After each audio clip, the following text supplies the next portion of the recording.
Welcome to HOA Disasters, the channel where we expose the outrageous, the absurd, and the downright unbelievable stories from neighborhood hell. I'm Chicot, and if you've ever dealt with an HOA that went too far, you're in the right place. Make sure to subscribe and hit the notification bell, because trust me, these stories only get crazier. Now let's get started. She didn't move here to cause a war. Elise Moreno just wanted sunlight, silence, and a little patch of porch to call her own.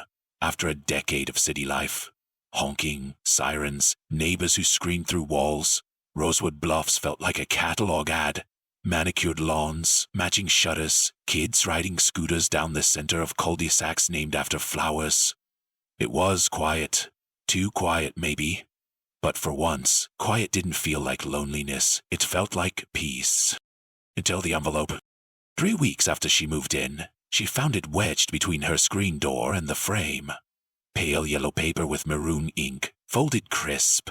She thought it was a welcome letter, or maybe another pizza coupon from the local joint.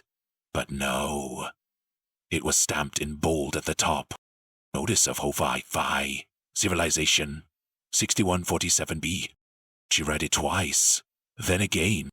Apparently, her handmade flowerpot, the ceramic one she'd glazed and fired herself, filled with lavender sprigs from her grandmother's old seeds, violated Section 7B of the HOA's exterior aesthetic code. Unapproved decorative item, it said. $50, 0 cents per day, starting immediately. She blinked, then laughed. It had to be a mistake. She took a photo of it, chuckling, and sent it to her friend Lana. I live in a dystopian suburb, she joked. My flowerpot is contraband. But by the next morning, there was a second note. And this one wasn't folded. It was taped to her door, bold red letters glaring from a cheap inkjet printer. Non-compliance will result in escalating penalties. She called the number listed. A woman answered with the bored tone of someone who handled angry residents before breakfast. Yes, I just received a notice about name and address. Please, Marino, 113 Sparrow Ridge. Pause. Tap of keyboard keys.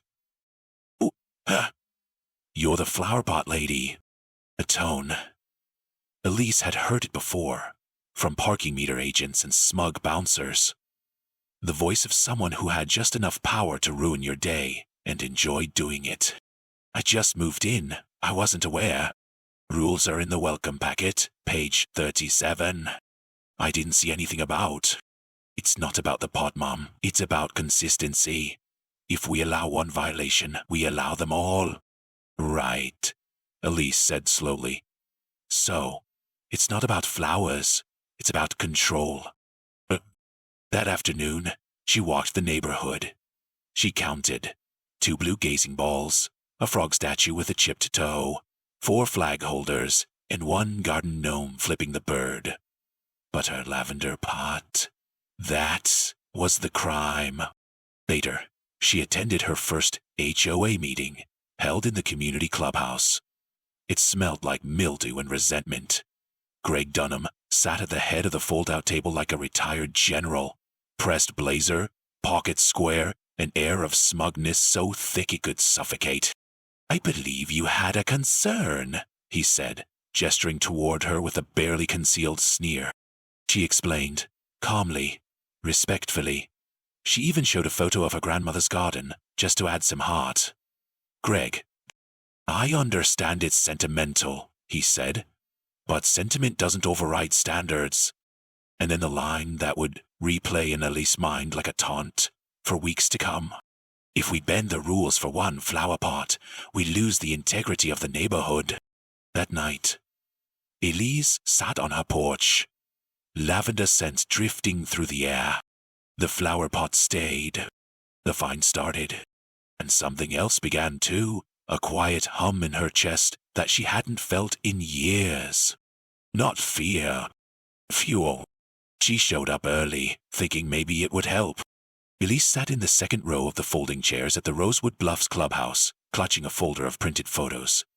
She'd taken them over the past 2 days, carefully framed shots of porch flags, ceramic frogs, and one mailbox that had been painted to look like a watermelon. All violations, technically, but no citations, no fines, no threats taped to anyone else's door. Just hers. The meeting began with roll call and a stale joke about the coffee. She waited patiently as the board droned through landscaping updates and mailbox repainting budgets. When the floor opened to resident concerns, Elise stood up. "I'd like to address my citation," she said. "I believe I've been singled out unfairly." Greg Dunham looked up slowly, like she'd interrupted his nap. "Your name?" "Elise Moreno, 113 Sparrow Ridge." "Ah," he said, the corners of his mouth twitching. "The Flowerpot." Someone in the back chuckled. Elise held up a photo.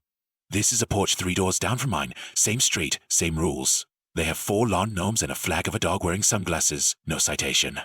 Another photo. "This mailbox is painted like a watermelon. Is that an approved aesthetic?" Greg didn't even look. "Did you submit a formal request for your item?" "It's a flower pot," she said. "It's not permanent. It's not offensive. It's a piece of ceramic I made myself." Greg smiled tightly. "That wasn't the question." Silence. "I didn't submit a form," she admitted. "There we go," he said, spreading his hands like a magician revealing the punchline. "Rules are rules, Miss Marie."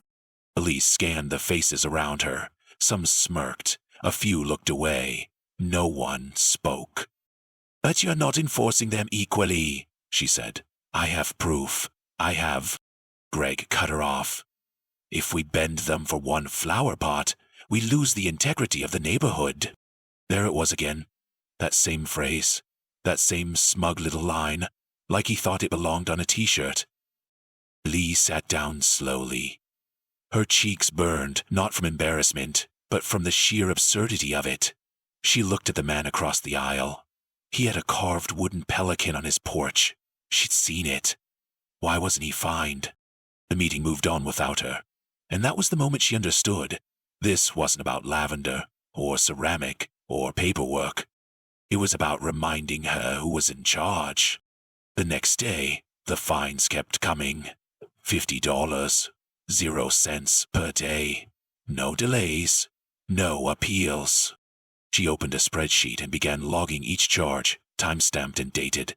She walked the neighborhood again, now more methodical, photographing every violation she saw. She even created a Google Drive folder labeled Selective Enforcement Evidence. Not because she had a plan, but because she wasn't going to let this go undocumented. Then came the second knock. This time, it was a man in a golf cart, wearing a blue HOA lanyard and Ray-Bans. "You planning to pay the balance anytime soon?" he asked. "It's been 10 days, Elise replied. "You're here for $500. 0 cents. He shrugged. "Just doing my job. Greg asked me to check in."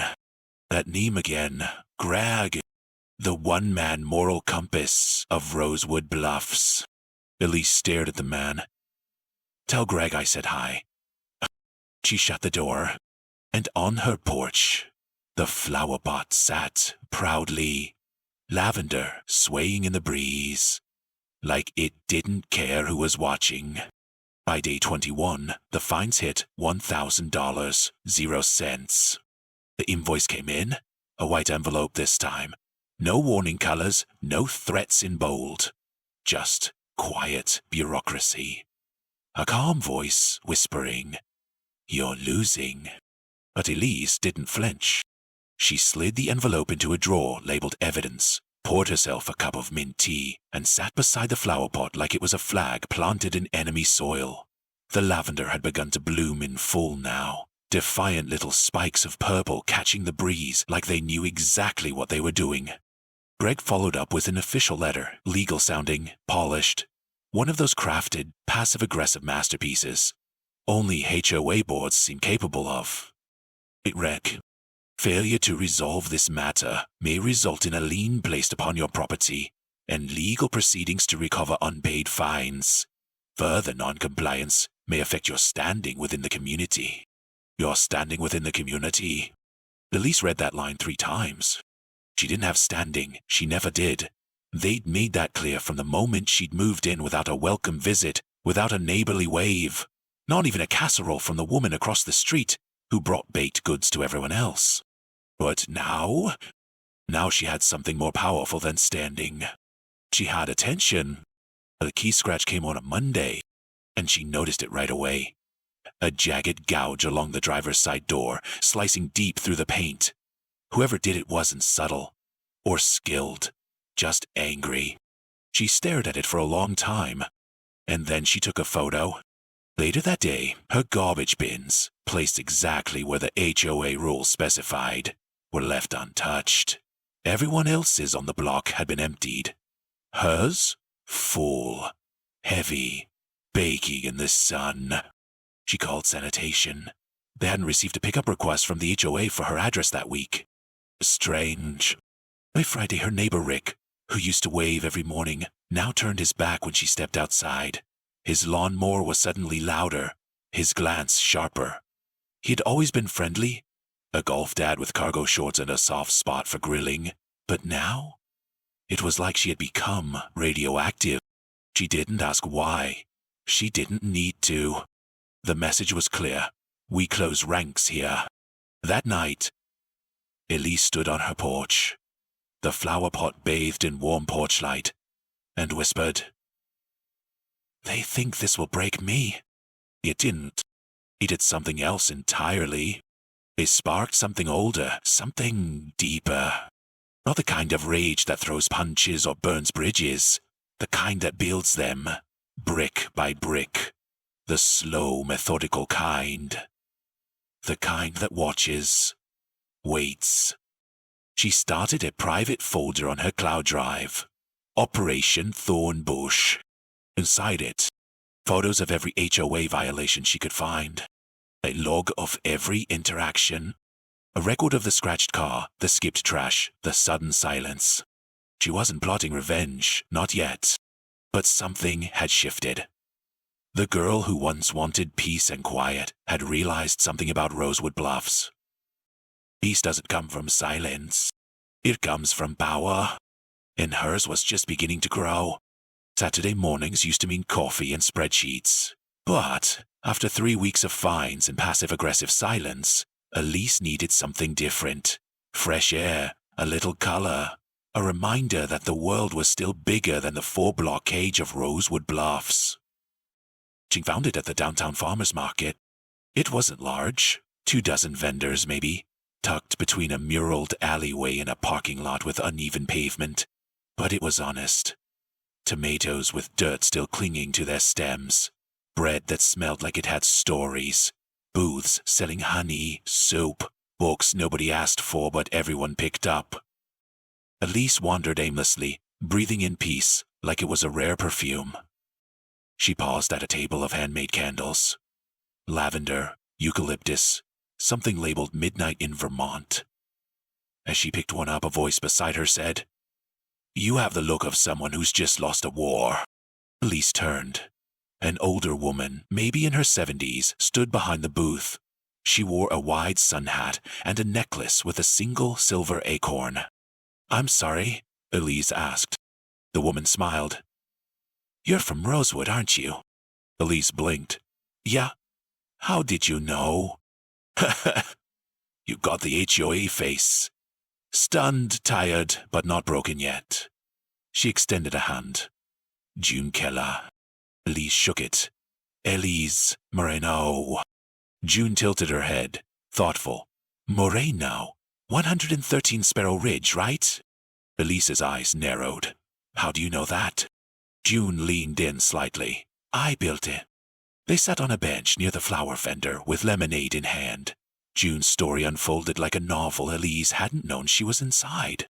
Her husband, Walter Keller, had been the original developer of Rosewood Bluffs in the late 70s, back when the land was still rough and the rules hadn't yet calcified into law.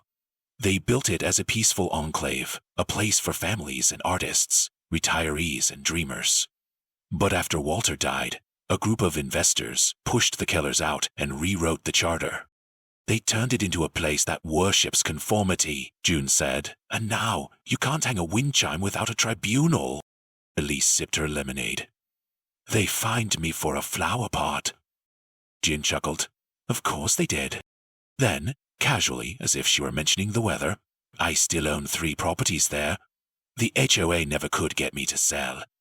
One of them's right next to Greg Dunham's fortress. Big one, needs work. He's been trying to buy it for years. Elise nearly choked. Wait, Greg's neighbor? The place with the shutters falling off? June nodded. He hates it, says it's a blight on the aesthetic continuity of the community. Elise's mind spun. She pictured it.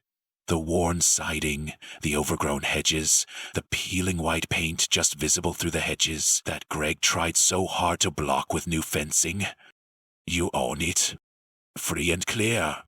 Elise looked away for a second, letting the idea bloom. June must have noticed. She leaned in again, smiling wider now. You thinking what I'm thinking? Elise laughed softly. I don't know. What are you thinking? June's eyes twinkled. That, maybe you don't have to fight the HOA's game. Maybe you just change the board. Elise turned back to her, eyes locked. Or change the view. June raised her lemonade in salute. And just like that, Elise didn't feel powerless anymore. Later that afternoon, they walked the property. It sat at the end of the cul-de-sac, like a secret no one wanted to talk about. Greg had tried for years to pretend it didn't exist. Planted fast-growing shrubs, added a trellis to block the view from his home office window. But even behind all that effort, the house stood quiet. Tired, maybe, but not defeated. Peeling paint? Sure. A loose shutter flapped in the wind. But structurally? Solid. It had bones. And history. I haven't stepped inside in years, June said, unlocking the front door with a tiny brass key. But I always knew I'd do something with it. I just didn't know what. They walked through together, creaky floorboards, dust motes in the air like tiny dancers. There was a warmth to the place, even in its disrepair, as if the house itself had been waiting for someone to see it again. Elise stepped into the front room and looked out the window. Greg's home sat directly next door. Pristine lawn, 2 American flags, an HOA-approved beige pergola. From this window, Elise had a perfect view into the heart of his kingdom. She laughed. What? June asked from behind her. Elise turned, half grinning. You're gonna think I'm insane. I already do, June said without hesitation. So go on. Elise crossed her arms, looked back at the window. I'd buy this place just to paint it neon pink, ruin every Zoom meeting Greg ever has for the rest of his life. June didn't laugh. He just stared, then nodded slowly. You know, I like that fire in you. I've been waiting to pass it to the right person. Elise blinked. I was joking. June tilted her head. Were you? Silence. Then, almost like a confession. I can't really afford to buy a house, June. Oh, I know, June replied. You're a freelance designer with student loans and a flower pot worth $1,000 in fines. I didn't ask if you could afford it. I asked if you meant it. Elise took a step back. You're serious? I'm old, June said, and bored. My husband's gone. My kids live 2 states away and don't even call. But this house, it's still mine. And I've watched that man next door bully good people for a decade. He chased out the Carters for hanging wind chimes, forced the Nyoyans to repaint their trim 3 times, fined a teenage girl for sidewalk chalk. She looked out the same window. This house doesn't need to be sold to a developer. It needs to be weaponized. Elise swallowed. What would you even want for it? June smiled. $10. Elise blinked. What? And lifetime lawn maintenance. I hate mowing. The paperwork was signed that Monday. The notary couldn't stop raising her eyebrows, but Elise didn't care. June slid the deed across the table like she was handing off a torch. It was real, legal, done. By Thursday, the locks were changed. By Friday, paint samples lined the driveway. Electric pinks, garish oranges, shades no self-respecting HOA would ever approve. The house wasn't just hers now. It was Greg's nightmare, with her name on the title. And she hadn't even opened a paint can yet. They say you can't put a price on revenge. Turns out, Elise could. 3 gallons of neon bubblegum blast, 2 gallons of industrial hot pink, and 1 high-gloss fuchsia trim, all marked down at a liquidation warehouse 2 towns over. Total cost, $217.42. Add in a painting crew that didn't ask questions, just took the cash and kept the rollers moving. And by noon on day 3, Rosewood Bluffs had its first crisis. The house glowed. No, it radiated. It wasn't just pink, it was blinding. The kind of color that made you squint from 2 streets away. The kind that seared itself into your memory like trauma. Kids on scooters crashed into hedges. Dogs barked at the walls. One man, walking his golden retriever, stopped, removed his sunglasses and whispered, "Jesus!" And Elise? She stood on the porch with a cold drink and sunglasses, grinning like a woman who'd just won a war no one else knew had started. But she didn't stop at paint. She filled the front yard with every item the HOA rulebook had ever tried to kill. 12 garden gnomes, all dressed as pirates. 4 plastic flamingos. 2 standard, 2 dressed as ballerinas. A mailbox bedazzled in glitter and rhinestones that spelled out Elise's Empire. In the centerpiece, a towering wooden sign, hand-painted in short black letters over pastel swirls that read, "Wood equals homeowners oppressing art." Neighbors drove by slowly, horrified. Phones came out. Cars stopped. Someone whispered that the pink was giving off radiation. Someone else said their child cried when they walked past. Greg Dunham saw it all from his kitchen window. And then he lost it. The emergency HOA meeting was called within the hour. Held in the clubhouse, the same room where Elise once stood alone, pleading over a flower pot. Now it was packed. Red faces, clenched jaws. Greg stood at the head of the table like a man trying to command an army that had already deserted him. "This is an attack," he barked. "It's not a house. It's a provocation." Someone raised a hand. "Isn't that the property you tried to buy?" Greg waved the question away. "Irrelevant. She's vandalizing the aesthetic of this community." A different voice chimed in. "But technically, she didn't break any rules, right? Isn't that property outside the HOA?" Silence. Greg's nostrils flared. "It's adjacent. Historically governed in spirit, if not in deed." Another voice. "So, it's not under our control?" Greg snapped. "Of course it's under our control. But..." His voice cracked at the end, just slightly. Elise wasn't there. She didn't need to be. She had already won the meeting without stepping into the room. And back on Sparrow Ridge, the gnomes stood tall. The flamingos held their plastic poses. The mailbox sparkled in the afternoon light like it was blessed. The house, that god-awful glorious pink house, had become a monument. My middle finger painted in neon. And Greg? He went home early, closed the blinds, poured himself 2 fingers of bourbon. But it was too late. He could feel it. Control. The thing he'd clung to like a religion was already slipping through his hands. The next letter came certified. Elise accepted it from the mail carrier with a smirk.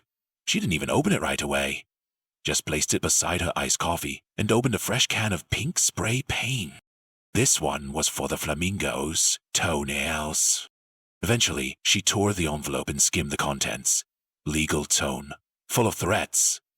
The HOA was demanding immediate removal of non-compliant modifications to her property and threatened legal action if she failed to comply within 5 business days. 5 days to unpaint a house. 5 days to erase a movement. 5 days to pretend she hadn't just pulled off the most flamboyant middle finger the neighborhood had ever seen. She waited until the HOA's next emergency meeting to respond. She didn't attend in person. She emailed the board a single PDF at exactly 7:02 p.m., timestamped, logged, and forwarded to her private attorney for good measure. It was a property line map. Official. Verified. Pulled from the county's most recent survey database.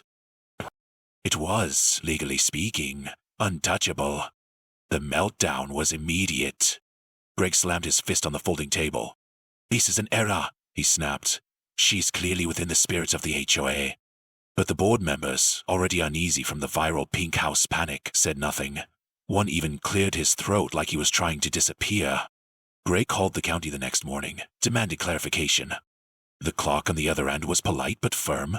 Sir, the property in question lies outside the officially recorded HOA boundaries. We confirmed this 2 years ago during a zoning audit. Greg's voice dropped. That house is an eyesore. Yes, sir, but it's not your eyesore. Inclip. Greg stormed into the assessor's office in person. He brought binders, charts, even a framed copy of the Rosewood Bluffs Charter. The county assessor, a woman named Marcia, who had heard it all, pointed to the document he kept ignoring. Right there, page 3. Lot 47C was left unclaimed. It reverted to the city, then was sold privately by the original developer, never annexed. Greg was silent. Maybe you should have read the fine print, she said. Back on Sparrow Ridge, Elise pulled a folding chair into the front yard and sat in full view of Greg's kitchen window. He waved.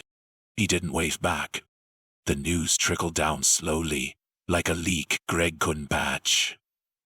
Residents started whispering. The word jurisdiction was on everyone's lips.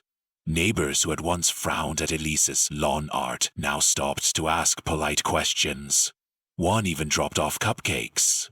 Another asked if she'd considered adding a pink flamingo nativity scene for the holidays. The power Greg had lorded over the neighborhood was suddenly theoretical. A fuchsia house had rendered the entire HOA speechless. And worst of all, Greg had no one to blame but himself. He'd wanted that house for years. Tried to buy it, bulldoze it, rezone it. But he never did the paperwork. He just assumed. And now the house stared him down in all its neon glory, like a mirror he couldn't avoid. Greg Dunham's house used to be the model home. White columns, pristine hedges, flagpole lit at night. He kept the blinds at the perfect angle to show the mahogany furniture inside. Guests left their shoes at the door. The air always smelled like lemon polish. Now it smelled like panic. Because the house next door had turned into a punchline. They called it the Pepto Palace on TikTok. Other names followed: the Rosewood Rebellion, Flamingo Fortress, Ho Apocalypse Now. Videos of Elise's property were spreading. Kids dancing in front of the gnomes. Influencers posing with the homeowners oppressing art sign. A local college student started selling t-shirts with the glitter mailbox printed across the chest. Greg tried to get a cease and desist issued. The lawyer he hired laughed. You can't trademark shame, Mr. Dunham. He listed his house, quietly at first. No sign in the yard.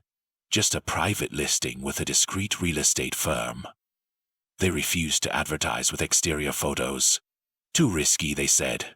No one wants to schedule a showing next to a visual migraine. The first prospective buyer drove by, saw the pink house, and kept driving. The second one asked, "Is this a joke?" By the third week, the agent stopped returning Greg's calls. His home value dropped by $180,000. 0 cents. In less than a month. Inside the walls, things weren't much better. His wife, Marlene, once proudly hosted garden parties and HOA wine tastings. Now, she pulled the curtains tight and refused to step outside. She stopped using the backyard entirely. Couldn't stand the view. One morning, Greg came down to find her at the kitchen table, her wedding ring beside a manila envelope. "I didn't marry a dictator," she said quietly. "Marlene, you're fighting a Flowerpot with lawsuits, and you lost." He opened the envelope. Divorce papers, filed. He looked out the window. One of the gnomes was now wearing sunglasses and holding a tiny protest sign. He almost laughed, but it caught in his throat. At the next HOA meeting, The boardroom was tense. Turnout was higher than ever, not because of civic pride, but because the residents smelled blood in the water. Mrs. Abernathy, the treasurer, stood up and resigned mid-meeting. No speech, just handed in her binder and walked out. Then came Rick, then Sharon, 3 board members gone in a week. One woman stood up from the crowd and asked, "Why are we even paying dues if the board can't stop this?" Gesturing vaguely toward the pink house on the PowerPoint behind Greg. Greg stumbled through a response. Words like integrity and resilience fell flat. Someone muttered, "This is a circus." Another replied, "No, a circus is fun." The crowd laughed. Greg didn't. Later that night, Greg wandered into the guest room and shut the door. The silence was sharp. For the first time in a long time, he had no audience. No leverage, just the faint glow of a neon pink reflection leaking in through the blinds. He couldn't escape it. The house was more than a building now. It was a consequence, and it was winning. She called it HO Horror Show. No fancy graphics, no expensive production. Just Elise, a lawn chair, a microphone clipped to her hoodie, and a camera angled slightly too high, pointed at the pink monstrosity glowing in the background. Her first video was titled, "They fined me $1,000 0 cents for a flower pot, so I painted my house neon pink." It got 18,000 views in 24 hours. By the end of the week, it hit 200,000. By the end of the month, she had sponsors. People flooded the comments. My HOA tried to ban Halloween decorations. Subscribed. Greg sounds like the kind of guy who gives his wife permission to speak. This is art. This is war. I love it. Elise leaned in. Her second video, Top 5 Dumbest HOA Fines and Why Mine Was Worse. Third, Inside the Rulebook, How HOAs Weaponize Lawn Length. Fourth, Meet Greg. He hates joy. She blurred his face, legally, but everyone in Rosewood knew exactly who she meant. It wasn't just entertainment. It was fuel. Every video gave someone else permission to speak. A retired teacher emailed her. "They fined me for hanging a hummingbird feeder. Said it was attracting pests." A young couple posted a photo of their toddler's sidewalk chalk drawing being power washed by a board member. An elderly man dropped off a box of old notices at Elise's door. 53 citations from the past 2 years. All handwritten, all from Greg. Elise scanned them, redacted the names, and made them public. The story took off like wildfire, and then the letters started showing up, not from the HOA, but from the county inspector's office. Anonymous complaints had triggered a zoning compliance audit. Multiple ones. The timing wasn't coincidental. Elise had submitted the paperwork under a pseudonym, well within her rights as a property owner, with documentation of selective enforcement, harassment, and unlicensed enforcement activity. The county was curious. So they showed up. Not once, not twice, but 4 times in 10 days. Clipboard-wielding officials knocked on Greg's door. Took photos, measured setbacks, asked questions like, "Who authorized this private towing policy?" and "Why are there no receipts for these collected fines?" Neighbors watched from behind blinds. Some smiled. Some took notes. One whispered, "God bless the pink house." The power structure in Rosewood began to crack. What used to be silent compliance had become careful rebellion. Yard signs started popping up, small ones, homemade. "Ask me what they fined me for." Och equals harass our assets.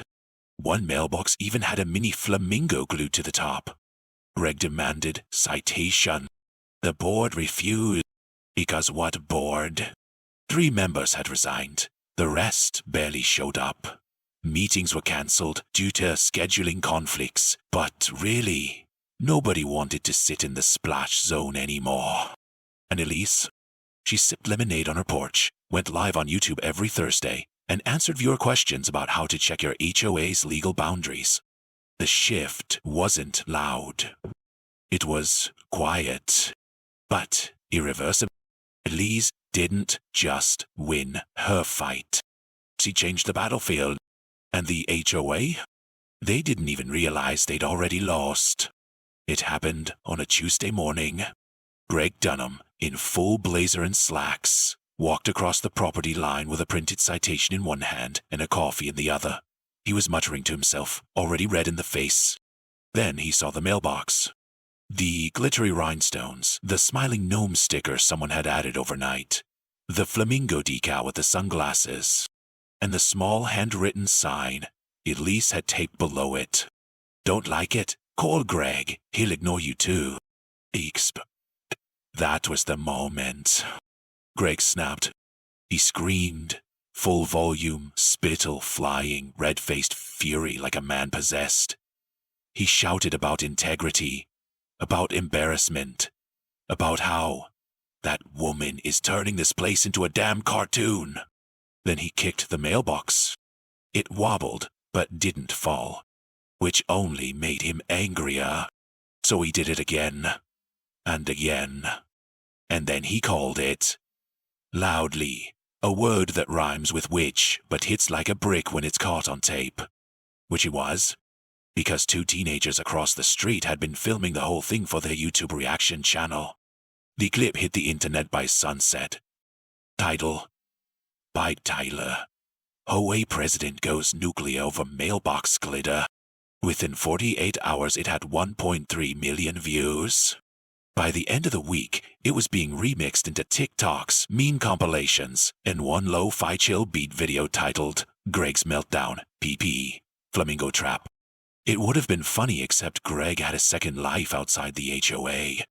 He ran a professional coaching service for financial planners, sold courses online, promoted himself as a speaker on discipline and leadership.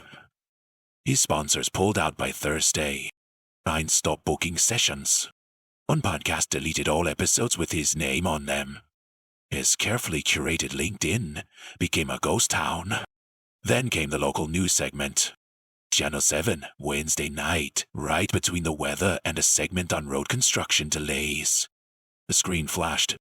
Woman finned over a plant, wreaks havoc with a paintbrush. Footage rolled of Elise sipping tea on her porch while the pink house shimmered behind her like a radioactive marshmallow.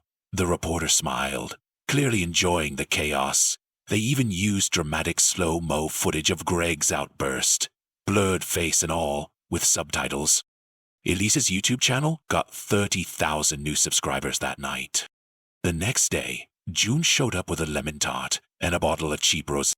They sat on Ellis's porch, legs crossed, sipping from mismatched mugs, while flamingos looked on like royal guards. June took one look at the news van parked across the street and chuckled. I never liked Greg, she said. Elise raised her glass. I gathered. They ate in silence for a while, listening to the sound of birds and the faint muttering of Greg behind closed blinds. Then June added, he was always more concerned with fences than people. That's how you know someone's small inside. Elise nodded. He built walls. I built pink.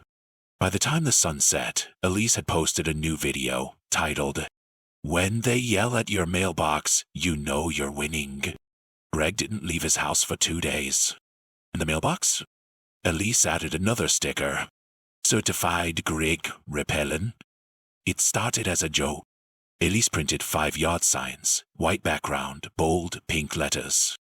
My choose color. She planted one in her own yard, 2 in the lawns of brave neighbors, and gave the last to June, who proudly stuck it in a cracked flower bed and said, let them try me. By the end of the week, she had to order 200 more. What began as a viral feud was becoming a movement. Emails poured in from around the country. Homeowners bullied over mailbox colors, window boxes, bird feeders, lawn chairs, chalk drawings. One woman said her HOA fined her $75.00 for painting her front door too cheerful.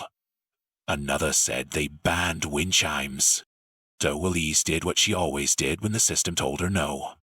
She built her own.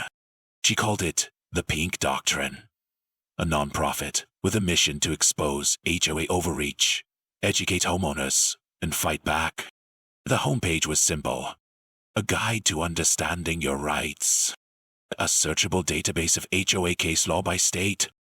A toolkit to file anonymous complaints. A form to request free legal consultation, provided by a growing list of volunteer attorneys. Elise didn't just want revenge anymore. She wanted reform. The site went live on a Tuesday. By Thursday, a woman in Arizona had printed the "I choose color" sign on a beach towel. By Friday, a man in Ohio mowed it into his lawn. Meanwhile, inside Rosewood Bluffs, the board was bleeding. The HOA newsletter shrank to a single page. Dues were overdue. Meetings were cancelled due to scheduling issues. Half the email list had unsubscribed. Residents were no longer afraid. They were angry. And Greg had stopped showing up altogether. When a reporter knocked on his door asking for a follow-up comment, he simply muttered, "No statements at this time," and shut the blinds. Then, quietly, in a one-sentence email sent to the board, time-stamped 2:14 a.m., he resigned. "Effective immediately, I am stepping down as president of the Rosewood Bluffs HOA due to ongoing health concerns. I wish the board the best." No farewell speech. No farewell party. Just an exhale. The board held an emergency election. It was the first time in HOE history that more than half the neighborhood voted. Gone were the old guards with their blazers and clipped voices. In came teachers, retirees, a teenager whose TikTok went viral, and a newly divorced dad who said, "Honestly, I just want to stop getting fined for hanging a flag." They didn't just want a board, they wanted balance. And they wanted Elise. She didn't even live in the pink house full time. But when asked if she'd serve as a non-resident advisor, she accepted. With one condition: no rules about flowerpots, ever again. At the first meeting under the new leadership, June sat front row, with sunglasses and a smirk.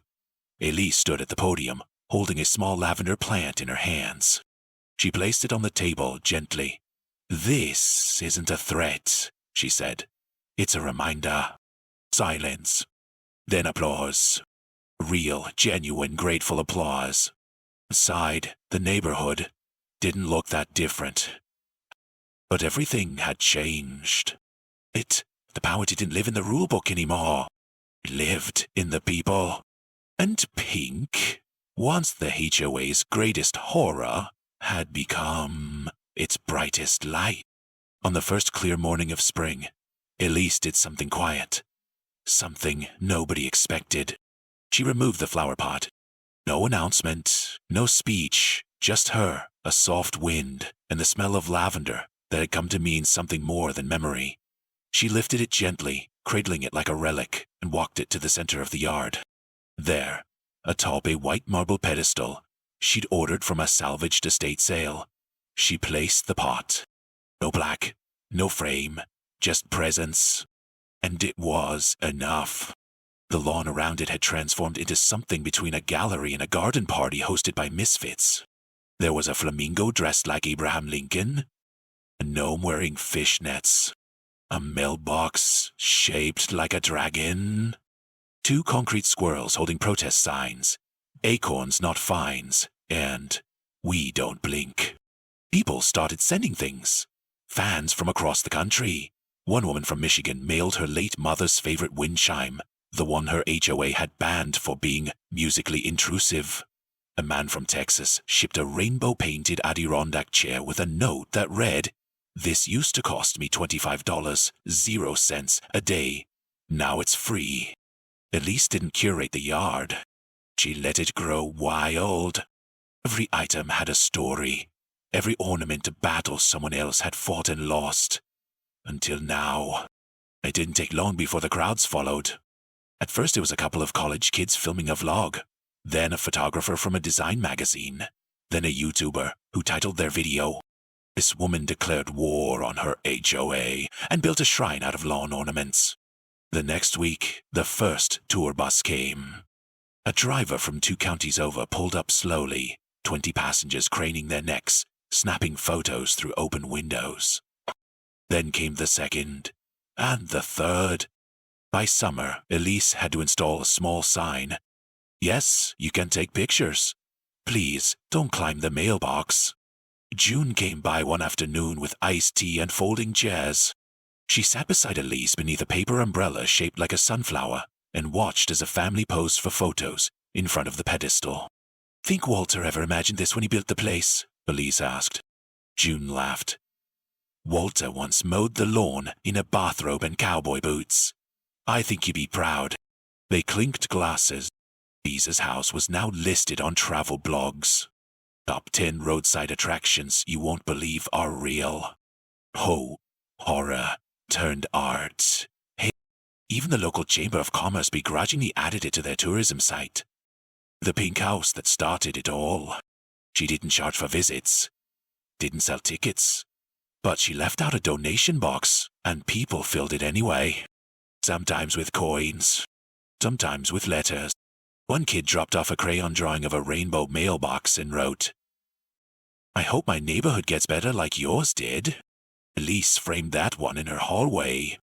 One night, she walked out to the pedestal with her cup of tea and touched the side of the flower pot. The lavender had grown fuller this season. Brighter, maybe. She whispered, "We're home now." And for the first time since she moved to Rosewood Bluffs, before the fines, before the fights, before the paint and the porch meetings and the power shifts, Elise felt it. It's not just freedom, belonging. If this story moved you, share it. And don't forget to subscribe for more real stories where justice, courage, and community collide. Hit that notification bell so you never miss a moment where the little guy stands tall. We'll see you in the next one.